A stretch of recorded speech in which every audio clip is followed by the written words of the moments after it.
سلام تماشابینان شبکه اگروتک تی جی. با شما من یوسف عزیزов. موضوعی که امروز بسیار مردم را به تشویش آورده است این سوالی می باشد که آیا در کشور نرخ ارد بالا می رود یا نه. این از آن سبب است که چند وقت باز در رسانه‌های خبری آنکه کشور قزاقستان یکی از وارد کنندگان اساسی محصولات اردی از جمله گندم به کشور ما به حساب می رود می خواهد صادرات گندم را قطع نموده ارد تیار صادرات نماید. این در حالی است که کشور ما سالهای اخیر از قزاقستان گندم وارد نموده در کارخانه‌های خودی کار کرده به مردم پیشنهاد می‌نمود که تاثیر خود را در پس شدن نرخ ارد رسانیده بود. برای تامین اهالی تاجیکستان در سال نکمتر از 1,700,000 تن گندم در کار است که تاجیکستان اینقدر گندم استحصال نمی‌کند. تاجیکستان قسم زیادی ارد و گندم را از جمهوری قزاقستان وارد می‌کند و سالهای اخیر واردات ارد کم شده به تاجیکستان گندم وارد کرده می‌شد و گندم در کارخانه‌های کارکرد ارد که سالهای اخیر خیلی زیاد گشته است کارکرد کرده شده به مردم پیشکش کرده می‌شد که 90% طلبات مردم را تأمین می‌کردند.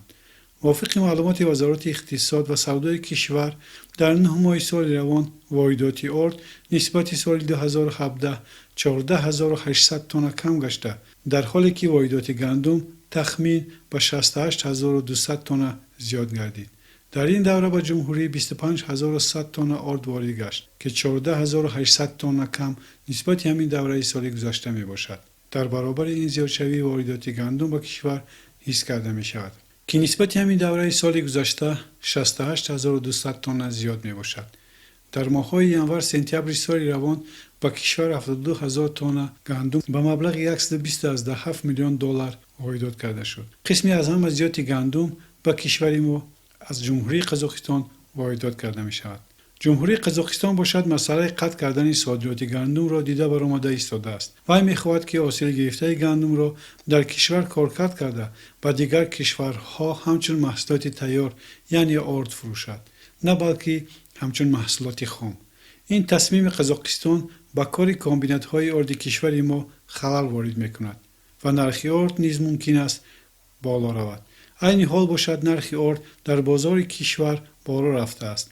اگر اول ماه سپتامبر یک خلطه ارد نو یکم 148 سومانی خریداری میشد، امروز باشد وابسته به نو ارد یک خلطه را با نرخ 160-180 سومانی خریداری کردن ممکن است. چنانکه کارشناسان ساحه کارکرد گندم قزاقستان میگویند کشورشان باید محصولات استحصال شده گندم را در کشور خود کارکرد کرده بعد همچون محصولات تیار ارد به فروش برارند که اقتدار استحصال کارخانه‌های ارد استحصال کننده آنها به این میرسد. یک با معلومات‌های ما استحصال کنندگان را فروش گندم به دیگر کشور علل خصوص تاجیکستان با نرخ دلخواه خود و با سری وقت پرداخت مبلغ قلایتر است. آنها نمیتوانند که با نرخ دلخواه خود در کارخانه‌های داخلی گندم فروشند. این چون پرداخت مبلغ نیز کشال می‌یابد.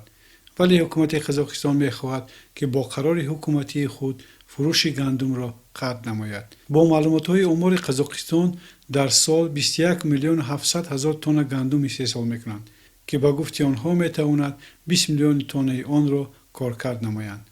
مشکلات واردات گندم در حالی است که موافق معلومات وزارت کشاورزی کشور در سال 2018 545,642 تن گندم استحصال شد که نسبت سال گذشته 92,074 تن کم می باشد. این سال کم استحصال شدن محصولات گندمی در کشور دو سبب داشت. یکمش میدان کشت گندم در مساحت 3,843 هکتار کم کرده شد. در آن سبزیجات، کارتوشکا و خوراک چاروا کشت کرده شد که این زمین‌ها اساساً زمین‌های آبی بودند. سبب دیگر باشد این کم برف آمدن زمستان سال گذشته سبب گشت که در بسیار منطقه‌های کوهستان و زمین‌های للمی گندم خوب نشو و نما نکرده حاصل پس داد.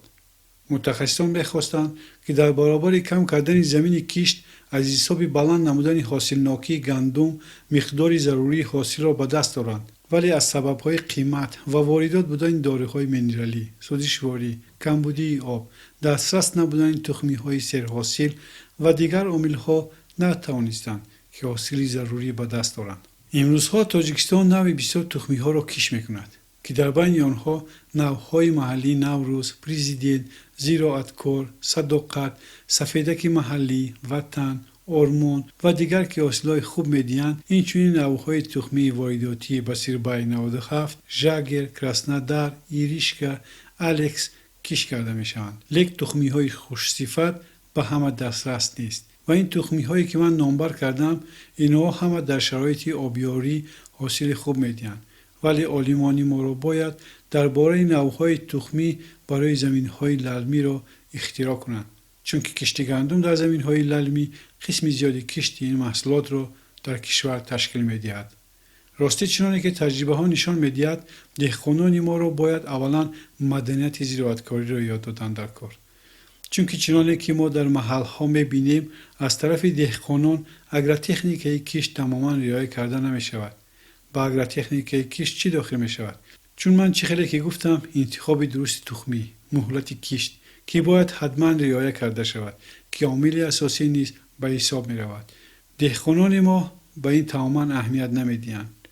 طرز کشت یعنی از جفت سر کرده تا تک خاک کردن تخمی، استفاده نوری‌های مینرالی و رعایت دادن غذا در مهلت‌های ضروری. وقتی که با دهقانان طرز پیشرفته ترین کارکردهای خاک، کشت و نگاه‌بین رستنی را فهمانده می شود، آنها این را فهمیدن نخواسته حالا هم با طرز بابگی دهقانی میکنند که در شرایط این روزا جوابگو نیست. موافق معلومات وزارت کشاورزی تا 20 اکتبر سال 2018 در میدان 21038 هکتار زمین محصولات غلگی کش کرده شده است که از این 20000 هکتارش را گندم تشکیل می‌دهد که با طلبات جوابگو نیست. موافق قاعده کش تیرماهی در زمین‌های للمی تا مهلت 1 نوامبر کش تمام کرده شود و نوع گندم کش کردن موافق است که مهلت وگتاسیونی 8 ماهه داشته باشد. به فکر من وقتی آن رسیده است که در جمهوری لابراتوارهای استحصال تخمی گندم گیبریدی را براه ماندن ضرور است، چون که روز به روز اهالی کشور زیاد شده ایستاده است. زمین برای کشت غله‌دانه کم شده ایستاده است و ما را باید حتما از پس اجرای نقشه شویم، چون که همه مملکت‌های پیشرفته این نوع تخمی گیبرید نه تنها گندم بلکه کارتوشک و سبزیجات را براه ماندن و حاصل خوب به دست میارند. واردات تخمی گیبریدی از دیگر کشور قیمت میافتد و این نوع تخمی را فقط 1 سال کش کردن ممکن است و خلاص. برای همین ما باید خودمان استحصال این نوع تخمی را براه مانیم. از حاصلی که از درو گندم خودی در بالا گفتیم قسم زیادش برای کارکرد در کارخانه‌های آرد موافق نیست. از اون آرد خوب گرفته نمی شود که سببش اساساً سری وقت درو نکردن آن می باشد. دهقانان ما گندم را در وقتی ضروری درو نمی کنند و گندم چنانی که می گویند می سوزد. اگر شما اهمیت داده باشید گندمی که ما کش می کنیم و در آسیاب آرد می کنیم در وقت پختن آن صفت نانی که از آرد قزاقستان پخته می شود نمی دهد که سببش این دیر درو کردن گندم می باشد. در قزاقستان گندمی برای آرد را دنبول می دروند و برای تخمی باشد دیرتر. معیار استعمال محصولات آردی برای یک نفر در تاجیکستان 147 کیلوگرم معین شده است که امروز اهالی تاجیکستان 9 میلیون نفر را تشکیل می‌دهد و باید در سال در کشور 1.3 میلیون تن آرد یا که 1.7 میلیون تن گندم استحصال و وارد کرده شود.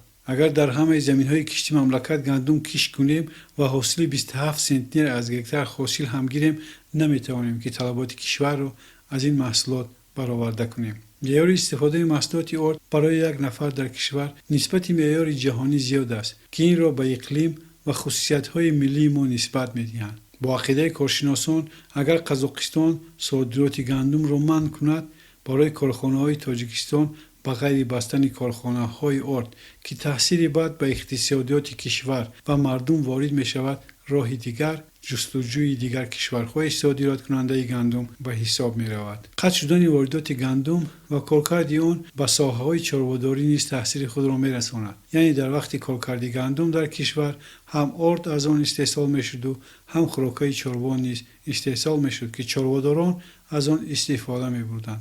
در هر حالت هم تاثیر به نرخ آرد وارد می‌شود و نرخ آرد می‌تواند کمی قیمت شود. همه گفته‌های بالا را جمع‌بست کرده خلاصه برآوردن ممکن است که کارمندان خواجه قشلاق کشور را می‌باید که راه‌های دیگر یعنی کشت محصولات‌های بسیارتر فایده آور را به راه مانده از تکنولوژی‌های نوترین و پیشرفته استفاده برده تجربه دیگر کشورها را آموخته از همه نزدیکترش را در کشور به راه مانند. من گفتنی نیستم که ما باید از کشتی غله‌دانه تماما دست کشیم. فقط همین را گفتنی هم که مناسبتمان را نسبت کشت و نگاه بین این محصولات ضروری به کشور دیگر کنیم. کم کردن محصولات غلگی تاثیر خود را به چاره‌داران نیز می‌رساند که بعضی ضروری خوراک چاره‌ها نیز به حساب می‌رود. اگر ما توانیم که استفاده ذخیره‌های آبی کشور را درست به راه مانیم، این نیز به زیاد شدن محصولات کشاورزی آورده می‌رساند. تاجیکستان دارای ذخیره‌های زیادی آبی در منطقه به حساب می‌رود و ما می‌توانیم فقط همگی 4% آن را استفاده برای خلاص.